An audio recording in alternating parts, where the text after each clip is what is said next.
तमाम देखने वालों को। प्रोग्राम का नाम है गुड मॉर्निंग कराची और मेरा नाम है मोहम्मद यासिर। नाज़रीन, प्रोग्राम गुड मॉर्निंग कराची में मुख्तलिफ मामलात और मसाइल के हवाले से गुफ्तगू की जाती है। अवामी नौइयत के मामलात और मसाइल प्रोग्राम में ज़ेर बहस आते हैं और अब से चंद रोज़ कबल मामलात कुछ ऐसे थे कि मुल्क की मौशी सूरत हाल के हवाले से गुफ्तगू हो रही थी और साथ साथ फिर ईद का सिलसिला भी जारी रहा और आज जो है वो ईद का चौथा रोज़ है। तो बहरहाल वो सिलसिला भी जारी रहा, फिर दीगर मामलात पर गुफ्तगू होती रही और सवालात मौसूल होते रहे। ख़ास तौर पे इस वक्त जो बढ़ती महंगाई है उसके हवाले से बहुत सारे पैगामात मौसूल हुए जिसका हम शिकार हैं। और जनाब फिर एक दफ़ा फिर गर्मी क्योंकि बामरूज पर है, बेपनाह गर्मी मुल्क के तमाम ही इलाक़ों में इस वक्त पड़ रही है, सिलसिला जारी है। अंदरून सिंध में, पंजाब के मुख्तलिफ़ इलाक़ों में, पख्तूनख्वा सूबे में और दीगर जगहों पर बेपनाह गर्मी है जो है वो लोग शिकार हो रहे हैं। सबसे ज़्यादा पैगामात उस हवाले से हैं और उसके साथ साथ फिर लोड शेडिंग का सिलसिला जो है वो जारी है। तमाम ही छोटे बड़े इलाक़ों के अंदर 12-12, 14-14 और 16-16 घंटे की लोड शेडिंग और कहीं इससे भी ज़्यादा लोड शेडिंग जो है वो की जा रही है। तो कोई कराची का इलाका ऐसा नहीं है जहाँ से लोड शेडिंग के हवाले से मैसेज ना आया और ईद के दिनों में भी लोड शेडिंग जो है वो जारी रही है और ताहाल ये सिलसिला इस वक्त जारी है। तो बहरहाल ये सारे मामलात थे जिसके ऊपर पैगामात मौसूल होते रहे और इसके साथ साथ दीगर मामलात और मसाइल पर भी हम बात करते रहे, तो सिलसिले को जारी रखेंगे। इसके साथ साथ जो सियासी सूरत हाल है इसके ऊपर बात करना ज़रूरी है। हमेशा मैं कहता हूँ कि इससे आगे होना इस वक्त की ज़रूरत है, तो इन मामलात पर भी गुफ्तगू करेंगे। साथ साथ और बहुत सारे मामलात हैं, इंशाल्लाह आगे चलकर उसके ऊपर गुफ्तगू करेंगे। मौजूद मेहमान स्टूडियोज़ में तशरीफ़ फरमाएँ, सबसे पहले उन्हें मैं खुशामदीद कहूँगा और उसके बाद फिर गुफ्तगू के सिलसिले को आगे बढ़ाऊँगा। सबसे पहले मौजूद मेहमान जनाब जावेद सिद्दीकी साहब, आपकी वाबस्तगी पाकिस्तान तहरीक इंसाफ के साथ है, स्टूडियोज़ में तशरीफ़ फरमाएँ, उनको मैं खुशामदीद कहता हूँ। बहुत शुक्रिया, बड़ी नवाजिश जावेद भाई आपको, और साथ ही ईद की मुबारकबाद भी कबूल कीजिए क्योंकि ईद पे आपसे मुलाकात नहीं हो सकी, तो आज जो है वो ईद ही का दिन समझा जाए एक तरह से, तो फिर आपको मुबारकबाद देते हैं। उनके हमरा तशरीफ़ फरमा है जनाब हमारे अपने अब्दुल रज़ाक बाजवा साहब, पाकिस्तान पीपल्स पार्टी से आपकी वाबस्तगी है, सीनियर रहनुमा है, उनको भी मैं खुशामदीद कहता हूँ। रज़ाक भाई बहुत शुक्रिया, बड़ी नवाजिश आपको भी और ईद की भी मुबारक आप कबूल कीजिए। तो जावेद भाई से गुफ्तगू का आगाज़ करते हैं। अभी मैं देख रहा था, सुबह के वक्त मैं सोच रहा था कि यार किस मौजू के ऊपर बात की जाए। लोड शेडिंग तो बहरहाल एक मसला है, तमाम गुज़िश्ता रात से मैं कुछ क्लिप्स देख रहा था, कुछ विजुअल देख रहा था जिसमें आप वो पख्तूनख्वा सूबे के जो चीफ़ मिनिस्टर हैं, भूल जाता हूँ मैं कि उनकी डेजिग्नेशन क्या है, वो शायद ख़ुद भी भूल चुके हैं। तो वो मैं देखा एक ग्रिड स्टेशन के अंदर चले गए, वो तड़ियाँ लगा रहे हैं, हर किसी को, चौकीदार को तड़ी लगा रहे हैं, उसको तड़ी लगा रहे हैं, इसको तड़ी लगा रहे हैं। तो मैंने कहा यार ये तो बड़ी अजीब बात है। तो चीफ़ एग्जीक्यूटिव एक सूबे का होना जिसके एक ऑर्डर पे काम हो सकता है, इन सारी चीज़ों की उसको क्या ज़रूरत जो है वो पेश आ रही है, और वो अपने साथ मीडिया की पूरी टीम एक लेकर जो है वो जाना और उसके बाद फिर एक ये ऐसा तासुर देना कि जैसे वो ईद वाले दिन बहुत ज़्यादा मुतारिक हैं और ये कह रहा है। ये हो क्या रहा है सिलसिला? ये तो मोहल्ले में अक्सर पहले हुआ करता था, किसी ज़माने में कोई गुंडा बदमाश मोहल्ले का, उसको लोग पकड़ के ले जाते थे ग्रिड स्टेशन में और कहते थे इसको धमकियाँ लगाओ। तो वही मुझे वो चेहरा नज़र आया। मैं तो बड़ा हैरान हूँ कि ये तो चीफ़ एग्जीक्यूटिव हैं और एक ज़माने में आपके प्राइम मिनिस्टर होते थे, शायद उनको भी याद नहीं होता था। वो कहती थी, वो खातून खाना है, वो याद दिलाती हैं कि आप वज़ीर आज़म हो। ये सिलसिला क्या है जावेद भाई, ज़रा फरमाइए। बिस्मिल्लाहिर्रहमानिर्रहीम। अच्छा, सबसे पहले तो तमाम देखने वालों को ईद मुबारक। अभी जो आपने बिजली के बारे में बात की और ग्रिड स्टेशन के बारे में बात की, देखें ये सिर्फ खैबर पख्तूनख्वा का मसला नहीं है, ये पूरे पाकिस्तान का मसला है। और बिलों का जो उन पे चार्जेस लगते हैं, आप कराची में देख लें, आप भी जाहिर है उसी के मुतासिरीन में से होंगे कि जिस तरह आप बिल दे रहे हैं और जिस तरह आपको बिजली प्रोवाइड हो रही है, और आप कंप्लेनें भी करते हैं, प्रोग्राम भी करते हैं, सब कुछ करते हैं, लेकिन आपकी कोई सुनवाई नहीं होती। ऐसा ही है और ये पूरे पाकिस्तान का मसला है। अब आपने पिछले दिनों कश्मीर में भी देखा कि कश्मीर में भी क्या पोजीशन रही। तो अब आप जब आप अदम तवाज़ुन रखेंगे, बैलेंस नहीं रखेंगे, तो इस तरह की चीज़ें पैदा होती हैं। अगर ये शुरू से ही, अगर अब आप देखें बिजली के जो एग्रीमेंट्स आए वो भी आपकी नज़रों से गुजरे कि ये जो बिजली की जो IPPs हैं और जो के इलेक्ट्रिक है, ये कितनी आपको बिजली दे रही है, क्या आपसे चार्जेस ले रही है जी।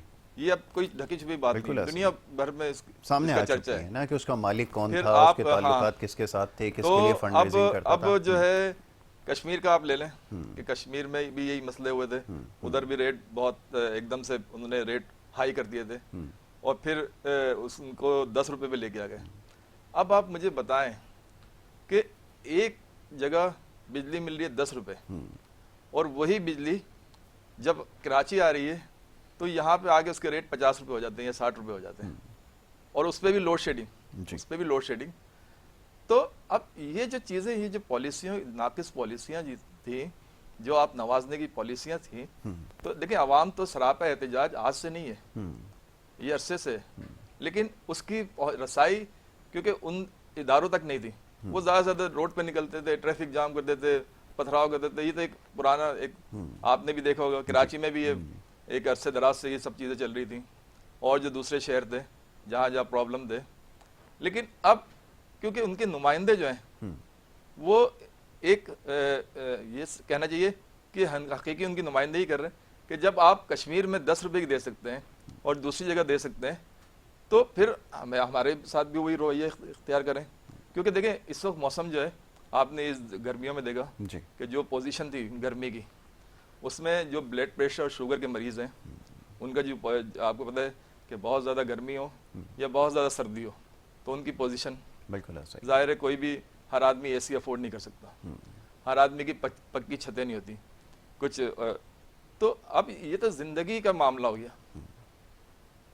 तो देखें एहतजाज तो अरसे से होता है, ये कोई पहली दफ़ा एहतजाज नहीं हुआ, लेकिन उस एहतजाज की जो कंडीशन थी अभी भी होता है। अभी भी कराची में आप देखें कि लोड शेडिंग वगैरह हो रही थी, रोड ब्लॉक कर देते हैं, मतलब पथराव करते हैं या इस तरह की। और जो उनके नुमाइंदे हैं, वो जो नुमाइंदे हैं वो कुछ भी नहीं कर सकते।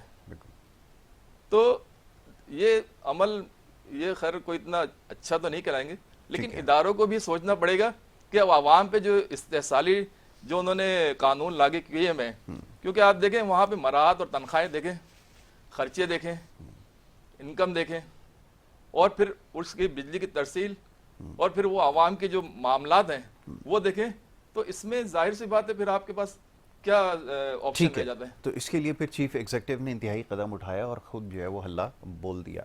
जी रज़ाक भाई, मैं ये कब देखूंगा, मैं ज़रा बात करूंगा ना, इसका जवाब ले लूँ फिर उसके पास आता हूँ ना, कि ये मैं कब देखूंगा कि मुराद अली शाह साहब जा रहे हैं कराची में जो बिजली की जो कंपनी है उसके दफ्तर पे हमला करें जाकर और फिर वहाँ जाके बिजली खुलवाएं। वो भी कर सकते हैं, ये तो जैसा भी उन्होंने कहा कि ज़्यादती तो हो रही है तो उसके अजाले के लिए जो है वो कर रहे हैं। मैं भी गवाऊँ, हाँ मैं भी गवाऊँ।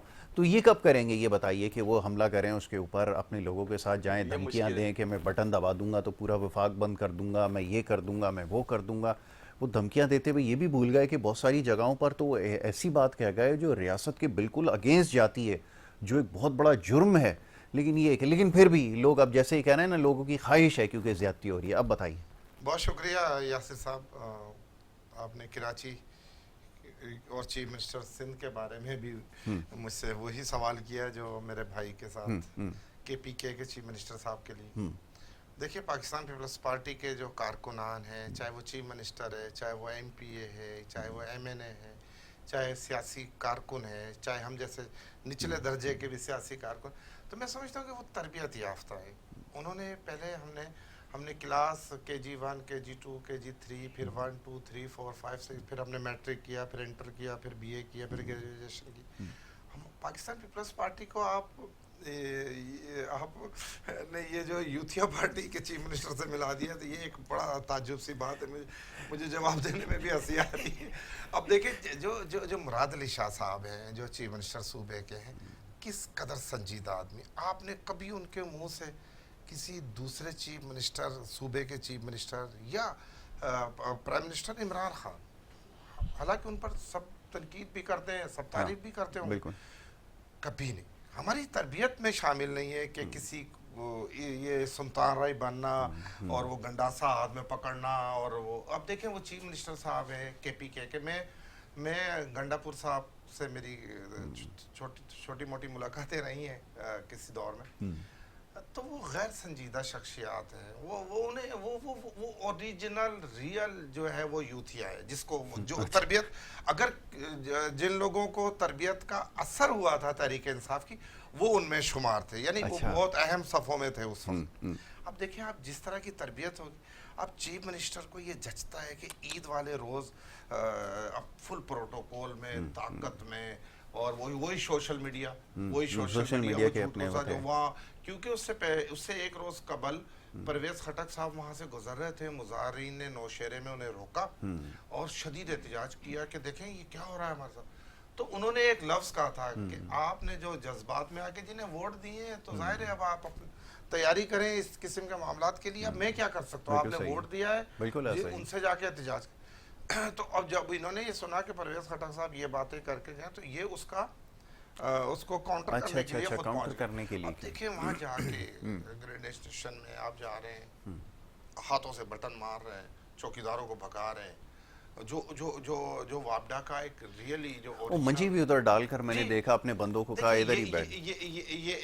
ये इतने बड़े मनसब का ये, अरे चीफ मिनिस्टर, क्या समझते हो आप चीफ मिनिस्टर को? अगर अल्लाह सुभान अल्लाह ने चीफ एग्जीक्यूटिव सूबे का के पर तीसरी बार आपका कहर नाजिल कर ही दिया है, तो आप ऐसे तो ना करो कि आप जाके सुल्तान ही बन रहे हो। कभी कहते हो हम वफाक को धक्के देके, वफाक को केपीके से धक्के देके निकाल देंगे। अच्छा, मेरे पास वो क्लिप्स मौजूद हैं जावेद भाई, मैं अभी इसी बताना चाहूँगा, जिसके अंदर ये वफाक से जब मीटिंग करके निकलते हैं यूं हाथ बांधे होते हैं।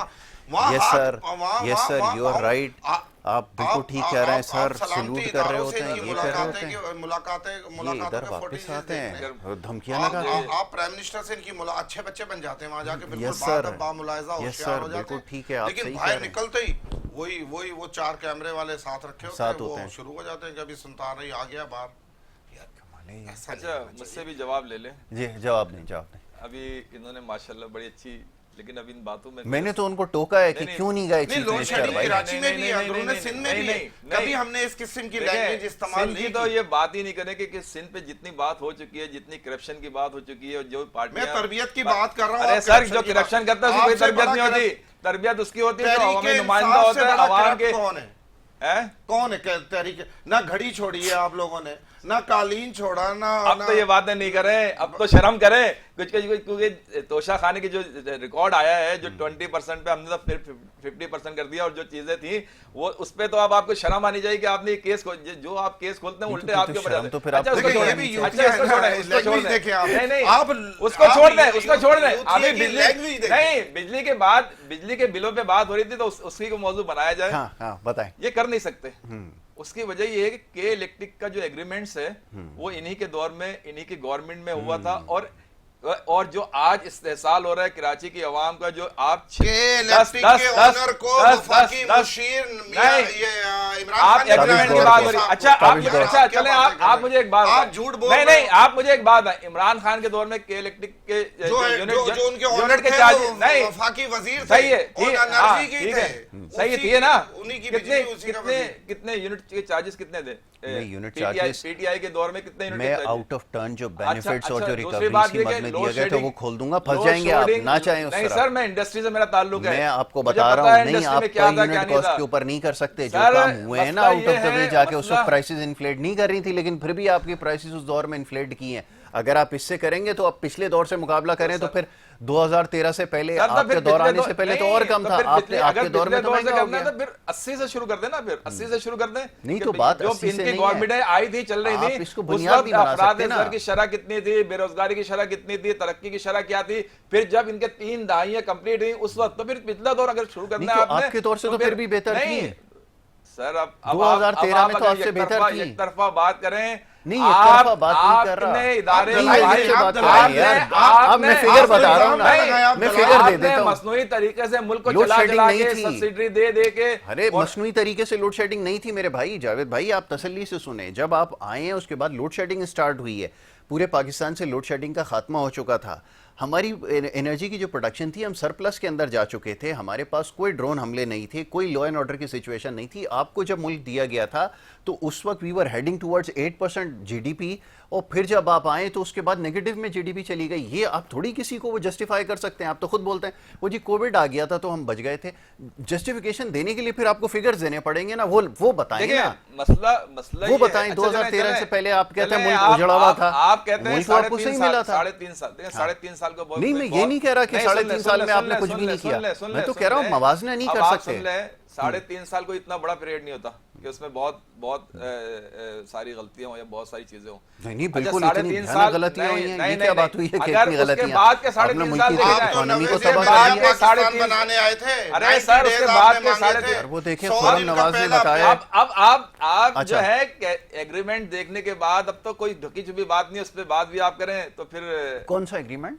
जो ये बिजली की तकसीम कार कंपनियों से जो एग्रीमेंट हुए थे 20-20 साल पहले, जो एग्रीमेंट हुए थे और जिसके असरात अब आ रहे हैं। नहीं तो आप खत्म करते हैं ना, आपने तो और उसको पाइल अप नहीं, कर हमने दिया। किया। तो जाके अच्छा, अब तो मैं ये कहूंगा आपके प्रोग्राम के तवज्जुह से कि जितने एग्रीमेंट हुए उस दौर में उन सबको अवाम के सामने लाया जाए ताकि अवाम को पता चले। क्योंकि जाहिर पीटीआई के दौर में तो इतने एग्रीमेंट नहीं हुए, बल्कि कुछ एग्रीमेंट पे उन्होंने एतराज किया था। तो आप तो पोजीशन में नहीं थे ना कुछ करने के।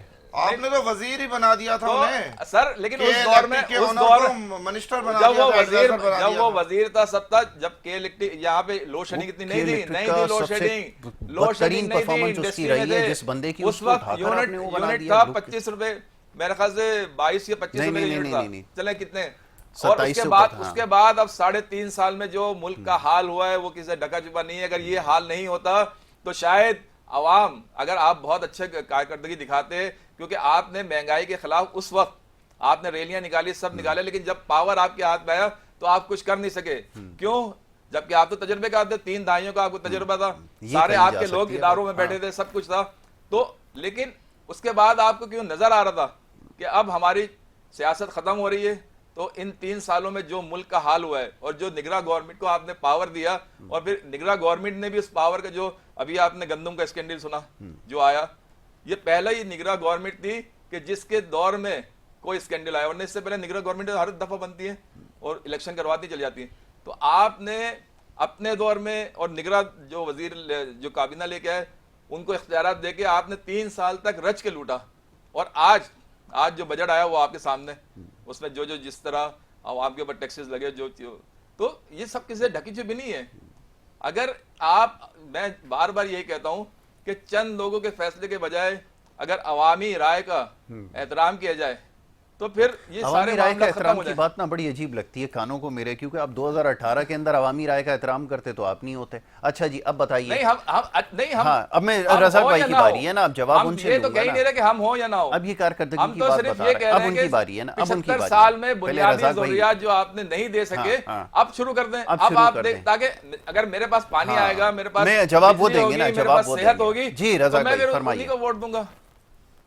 देखिए, तहरीक इंसाफ के दोस्तों के पास अपनी कारकर्दगी दिखाने के लिए तो कुछ भी नहीं है। इनके पास ये आए फाई ताएं, बस लाहौर की कराची की लाहौर, पेशावर की ये वो करीमुल्लाह फलाना उल्ला, बस इन्हें कुछ नहीं आता, इन्हें कुछ नहीं आता, ना इन्होंने कुछ किया। आप देखें कि 3.5 साल, 4.5 साल की ये बात कर रहे हैं कि खान साहब को तो टोटल 3.5-4 साल ही मिले। 2 साल के अब मुझे बताएं कि क्या बेनज़ीर साहबा को 4 साल मिले थे? क्या नवाज शरीफ को 4 साल मिले किसी इक़्तिदार में? 1.5 साल, 2 साल। अरे भाई, अगर कुछ करने का जज्बा हो, मुल्क को आगे बढ़ाने का जज्बा, 3-4 साल में आप किसी एक भी करप्ट बंदे को गिरफ्तार नहीं कर सके, ना जेल में डाल सके, ना किसी को फांसी दे सके, ना किसी गवर्नर हाउस की आप दीवार तोड़ सके, ना आपने प्राइम मिनिस्टर हाउस को यूनिवर्सिटी का दर्जा दिया। यार, आपने किया क्या है? आप लोग माने कि आप नालायक थे। आपको जिन ताकतों ने, जिन कुव्वतों ने आप लोगों को अवाम पर मुसल्लत किया था, उन्होंने उठा के आपको वापस फेंक दिया कूड़ेदान पे। जहां से आपको लाए थे वो उठा के वहीं दोबारा फेंक दिया जिस काबिल थे आप। अब बात दरअसल ये है कि जब आपको मौका मिला तो आप कुछ कर नहीं सके। अब आप जब पूरी तरह शिकंजे में आ गए अपनी गलतियों से, अपनी जो आप लोगों का जो रवैये थे, और आप तो आज आप एतराज़ात करते हैं दूसरी जमातों पे। इल्ज़ामात की सियासत ज़रूर करें, हम भी छोटे मोटे बिल्कुल गलतियां हमसे भी हो जाती हैं या सही भी, लेकिन आप पॉलिटिशियन को सिर्फ इल्जामात तक ना रखें। आप बताएं कि जनाब देखें हमें मिले 3.5 साल, फला एयरपोर्ट हमने बनाया, कराची का रेलवे स्टेशन हमने अपग्रेड किया, बिजली का हमने जो है ना सैलाब ले आए मुल्क में, इतने डैम बनाए हमने, इतने टीवी स्टेशन बनाए, इतने न्यूज़ चैनल नए लाए, इतने लोगों को रोजगार दिया। यार आपके पास 0/0। आप ले आए फरागोगी को, आप ले आए बशीर गुजर को, आप ले आए जुल्फी बुखारी को। क्या ये पीटीआई थी? इसके लिए लोगों ने कुर्बानियां दी थी।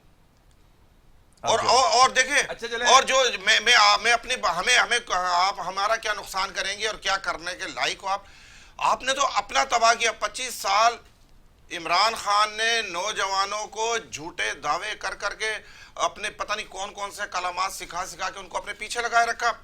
जब उन नौजवानों को कुछ देने का वक्त आया, उन्हें इक्तदार का हिस्सा बनाने का वक्त आया, उन्हें जॉब देते, इंजीनियर बनाते, उन्हें वापडा में लगाते और कहते कि देखे तहरीक इंसाफ के 50,000 नौजवान मैंने भर्ती किया था, आज उन्होंने मुल्क को खड़ा कर दिया। आपका प्रेसिडेंट, आपका प्राइम मिनिस्टर, आपके और जो जिम्मेदारान थे सारे रंगीले बुजदार उठा के ले आए पंजाब में। वो यूसी का नाजिम चीफ मिनिस्टर बना दिया। एक दिन पीटीआई का वो हिस्सा नहीं रहा, एक दिन 2 हफ्ते वो पहले बंदा इलेक्शन तहरीक से इंसाफ का पीटीआई में हिस्सा आया नहीं था। रहा। यार ये आपकी कारकर्दगी। आप किसी मैं पाकिस्तान पीपल्स पार्टी का सियासी वर्कर हूँ। आप मुझसे बोलें कि जनाब 1971 से या 2 से भुट्टो साहब इक़्तिदार में आए, क्या किया भुट्टो साहब ने, मैं आपको बताऊं, रात तक गिनते रहना।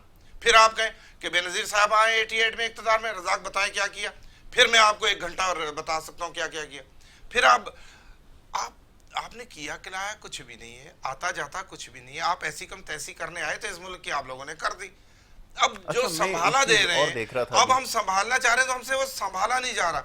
यकीन करो कि ना सियासी जमातें इस मुल्क की दुश्मन है, ना पाक फौज इस मुल्क के मुखालिफ है, कोई सब मिल करके इस मुल्क को दोबारा से उस पटरी पे चढ़ाने की काविशें कोशिशें कर रहे हैं जो नालायकों ने ट्रेन को उतारा था। अब जवाब दें, मैं सवाल मजीद नहीं करता, इन्हीं का जवाब दे दें, सारे सवालों का दे दें। मसला ये कि बाजवा साहब कारकर्दगी बता दें, कारकर्दगी से जवाब दें। देखें कारकर्दगी हमारे कितने साल थे? 3.5 साल।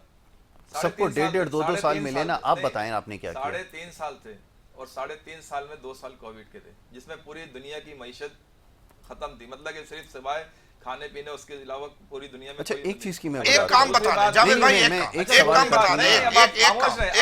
खामोश है अभी जवाब बहुत आपने बोल लिया, अब आप मुझे ही बोल। कोविड से पहले की सिचुएशन भी बताइएगा क्या थी? अच्छा, इकोनॉमी की पहले साल के अंदर क्या किया था, वरना मैं बताऊंगा। देखें अब एक मिसाल है, पहली दफा कोई पार्टी गवर्नमेंट में आती है तो मुल्क की जीडीपी नेगेटिव में चली जाती है और उसके बाद जब गई है फिर उस वक्त कितनी थी? अरे गवर्नमेंट गई है। अरे सर मसला ये है कि ये नहीं बताएंगे, मैं 3 दहाई 4 दहाई की बात करते हैं तो 3-4 दहाई में इन्होंने सिर्फ अपने एक सूबे जहां इनकी बुनियाद थी, जहां ये वो सही नहीं कर सके, और पूरे पाकिस्तान की बात करते हैं सिवाय करप्शन के।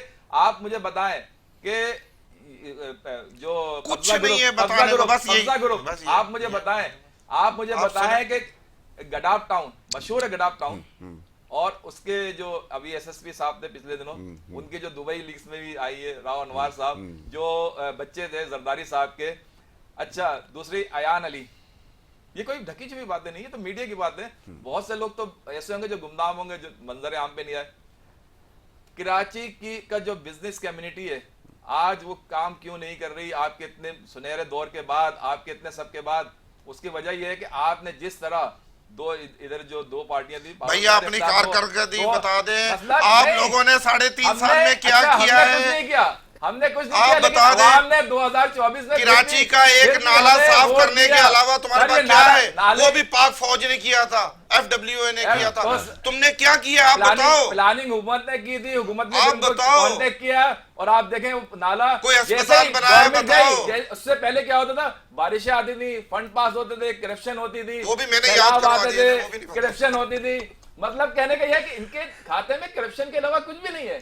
हमारे खाते में कुछ तो होगा, चलो नाले का आ गया, या ग्रीन लाइन बसों का आ गया, या फायर टेंडर जो 50 आए थे उसका आ गया था, और अच्छा K4 का जो मंसूबा है वो भी उस वक्त पास हो गया था, लेकिन गवर्नमेंट चली गई।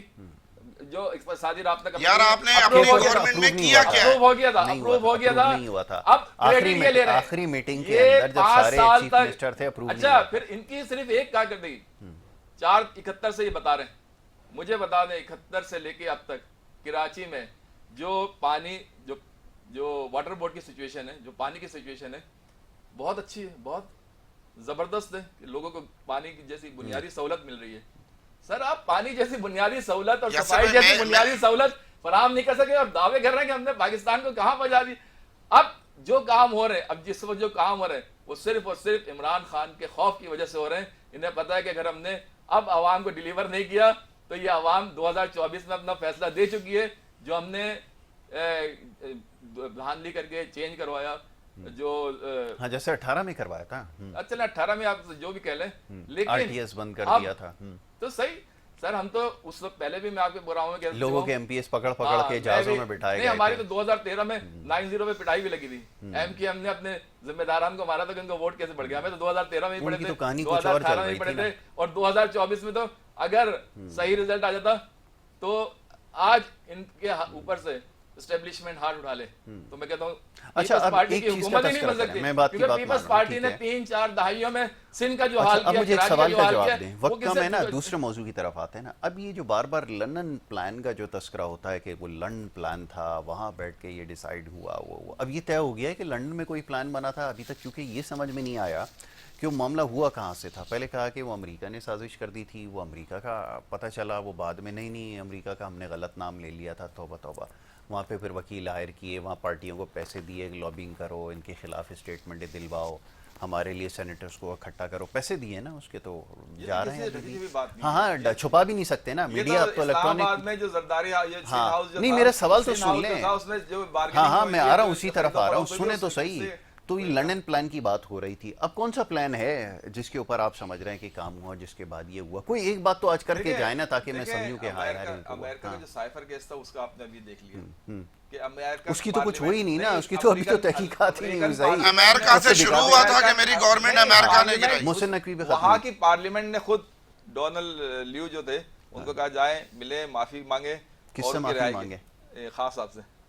ये तो सर मीडिया की रिपोर्ट है। नहीं कोई मीडिया की रिपोर्ट, अरे लाहौर भाई मीडिया ये आपके सामने बैठा, आप मीडिया पार्लियामेंट में क्यों गुमराह कर रहे हैं लोगों को? पार्लियामेंट में हुई थी पेशी। नहीं पेशी नहीं होती, वो पेशी नहीं होती, वो सवाल के लिए बुलाया जाता है कि आप सवाल दें। इससे पहले कभी बुलाया गया किसी को? बहुत सारे लोगों को बुलाया गया। अच्छा दूसरी बात ये है कि अभी आप देख रहे हैं ये जो केसेस हैं, ये तो आपको पता है कि ये तो बेबुनियाद है सारे, इसमें कोई जान नहीं है। नहीं मुझे नहीं पता, ये तो अदालत में तो है। अभी आप देख लीजिएगा, अभी आप चल रहे हैं ना, इंशाल्लाह बहुत जल्द फैसले भी आ जाएंगे।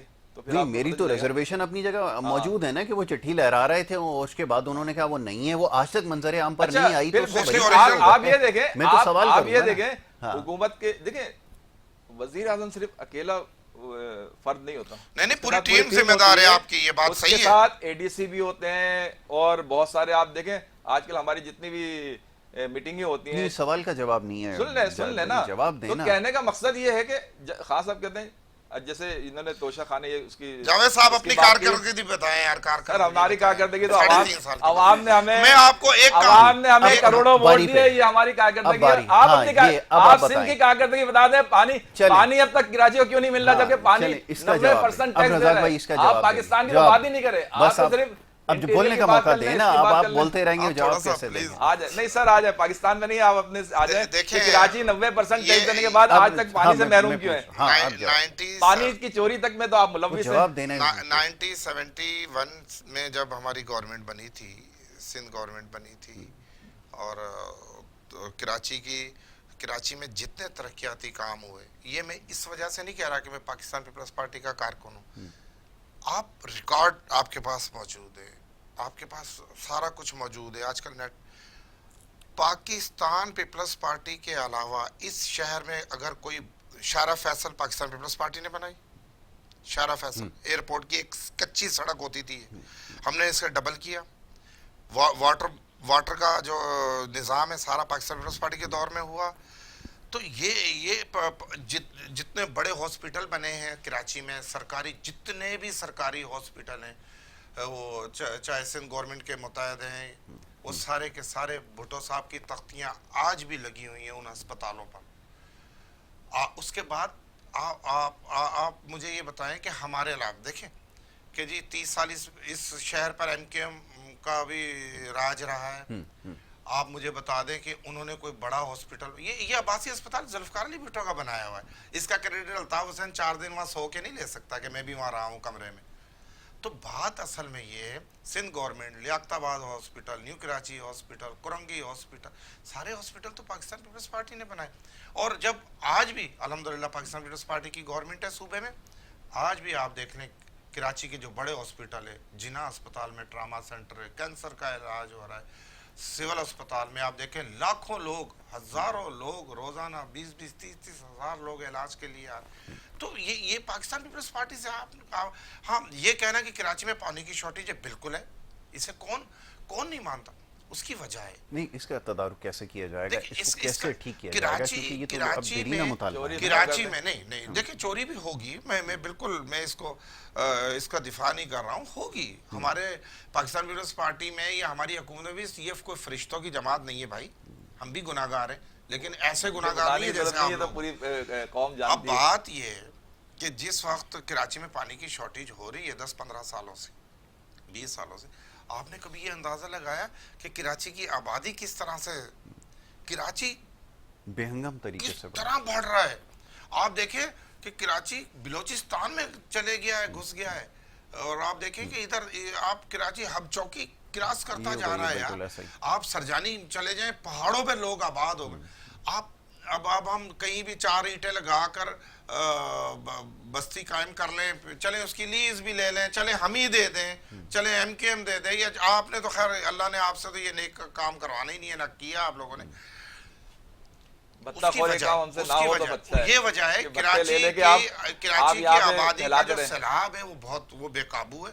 रोजाना की बुनियाद पर यहाँ लाखों करोड़ों लोग आते हैं, और वो जब यहाँ आते हैं हम 30-40 हज़ार रुपए का प्लाट कच्ची आबादी में ले लेते हैं, और हम चाहते हैं कि DHA वाला जो सहूलतें हैं हमें, वो हमें वहाँ पर, या गुलशन इकबाल वाली, या गुलबर्ग वाली, या कराची के जो पोश इलाके हैं उन, देखो ऐसा तो नहीं हो सकता। अच्छा, मैं तो चीफ मिनिस्टर साहब से ये भी गुजारिश करूँगा, अपने चीफ मिनिस्टर साहब से, कि कराची को फाइनल करके इसे रोका जाए, इसका जो वाया है इसको बढ़ने से अब रोका जाए। ये इसका इल्ज़ाम हम पर आता है, हालांकि पाकिस्तान पीपल्स पार्टी बिला वजह इन इल्ज़ामात में हम मुलव्वस हो रहे हैं कि जी पानी की शॉर्टेज है, भाई जब लाखों लोग रोज़ाना इस शहर में नए आएंगे, नई कच्ची आबादियाँ बनेंगी, नई सोसाइटियाँ बनेंगी, तो आप मुझे बताएं कि हुकूमत कैसे, और फिर इस दौर में जहाँ ना मुल्क चलाने के लिए बजट है हमारे पास, ना सूबा चलाने के लिए बजट है, पता नहीं किस तरीके से ये मुल्क चला रहे हैं, महंगाई कर करके वफाक मुल्क की अपनी आमदन तो ख़त्म। अब जो आमदन है आधा चले जाता है सूद में, आधा चले जाता है किस्तों में, आपके पास है क्या? अब बताइए। अच्छा जी, अभी इन्होंने कराची के बारे में जो कहा, मैं जाहिर सी बात है कराची के तो हमारे शुरू से हम देख रहे हैं जो चीज़ें हो रही हैं। देखिए, कराची भी एक बड़ा शहर है, लाहौर भी एक बड़ा शहर है, पेशावर भी एक बड़ा शहर है। कराची उनसे ज़्यादा बड़ा है, वो इससे ज़्यादा छोटे हैं। लेकिन आप वहाँ जाएं और जो कुछ कराची में होता है कि जी ठेला सिस्टम लगा दिया, पार्किंग कर दी, जहाँ चाहे कब्जा कर लिया, आप लाहौर में जाके करके दिखाएंगे, आप जाके पेशावर में करके दिखाएंगे, ये कोयटा में करके दिखाएं। जब आपके इदारों में सारे करप्ट लोग बैठे हुए हैं और वो करप्ट लोग जो हैं वो उनको सपोर्ट करते हैं, देखें आपका भी वास्ता पड़ता है और हमारा भी वास्ता पड़ता है।